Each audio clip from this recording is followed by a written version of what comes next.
म्हणजे big Boss Marathi season 6 या बहुचर्चित रियालिटी शोचा ग्रँड फिनाले नुकताच पार पडला। या बहुचर्चित सीझन 6च्या ट्रॉफीवर तन्वी कोलते या सदस्याने तिचं नाव कोरलं। 4 वाईल्ड कार्ड धरून या सीझनमध्ये एकूण 21 सदस्य सहभागी झाले होते। या सर्व सदस्यांना मात देत तन्वी कोलते हिने बिग बॉस मराठी सीझन 6ची ट्रॉफी जिंकली।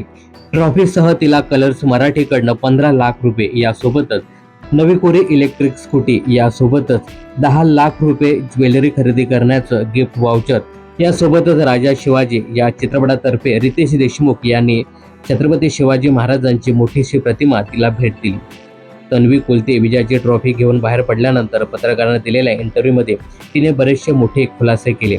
यावेळी तिच्यावर आरोप करणाऱ्या यासोबतच तिला ट्रोल करणाऱ्या ट्रोलर्सला देखील तिने सडेतोड उत्तर दिलं आहे। अशातच तिने एक मोठा खुलासा करत तिच्या चाहत्यांना एक आनंदाची बातमी देखील दिली आहे।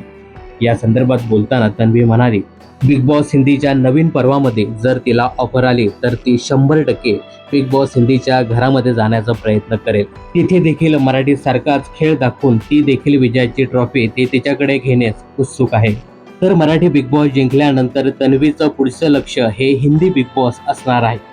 तर तन्वी कोलतेला हिंदी बिग बॉस मध्ये पाहायला तुम्हाला आवडेल का हे कमेंट्स करून नक्की सांगा। यासोबतच मराठी बिग बॉस मध्ये तन्वीचा खेळ तुम्हाला कसा वाटायचा हे सुद्धा कमेंट्स करायला विसरू नका। मनोरंजन क्षेत्रातील अशाच फिल्मी अपडेट जाणून घेण्यासाठी चॅनल जर सबस्क्राईब केलं नसेल तर जरूर करा।